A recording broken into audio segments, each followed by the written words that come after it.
ჩვენ უახლოვდებით ახლა სააკაძის მოედანს და ვხედავთ როგორი ინტენსიური მოძრაობა არის, რაც კი მერია გადმოვიდა სააკაძის მოედანის მიმდებარე ტერიტორიაზე, მე აქ ცხოვრობდა ეს ნამდვილად ვიცი დაბეჯითებით, ამის შემდეგ ხდება რაღაც უსაშუალო საცობის წარმოქმნა.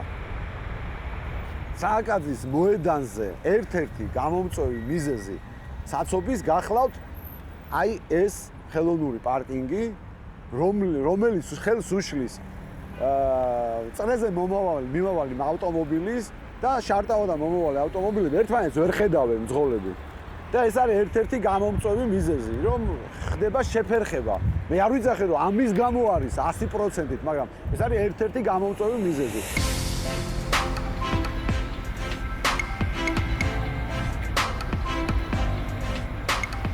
და მერიას გავცდები თუ არა, ჩვენ შარტავაზე ვართ, ჟიურის შარტავას ქუჩაზე და მე მინდა ერთი ადგილი განახოთ, სადაც ჩემთვის წარმოუდგენელია, რომ თითქმის 9 კილომეტრის მანძილზე არც ერთი გადასასვლელი არ არის. აი ამ შუქნიშნიდან შემდეგ შუქნიშნამდე თურმე უფლება არ აქვს, რომ ჩვენ გადავიდეთ სადმე.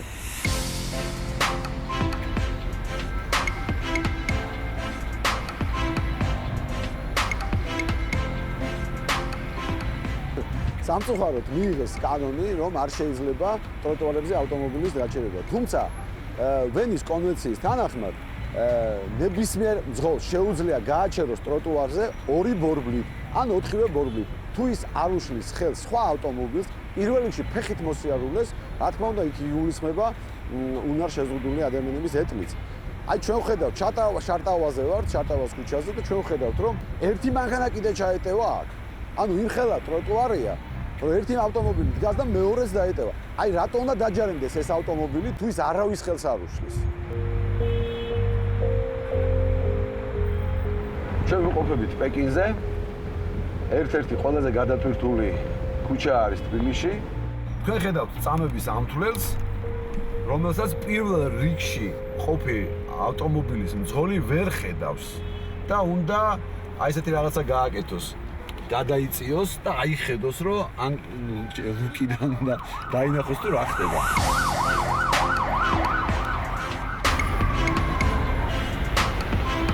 ეს არის პეკინის და საბურთალოს ქუჩის გადაკვეთა და აქ არის ერთ-ერთი ყველაზე ინტენსიური მოძრაობა, როგორც საავტომობილო, ანუ ავტომობილებით, ასევე ფეხით მოსიარულეები. ვერც ერთ გადასასვლელზე ფეხით მოსიარულე ვერ ხედავს, რამდენი წამი დარჩა მას, რომ გადავიდეს მწვანე შუქზე. აი ეს ტაბლო უნდა აქეთ იყურებოდეს და ყველა ავტომობილის მძღოლი, რომელსაც თქვენ ხედავთ დგანან წითელზე, ყველა დაინახავს თავისუფლად და ასევე აღნიშნული ტაბლო უნდა იყოს შემოbrunებული, რომ მეორე მხარეს მდგომი ავტომობილები და ფეხით მოსიარულეები ხედავდნენ. რისთვისაც არის ეს ტაბლო, ის თავის მოვალებას ვერ ასრულებს.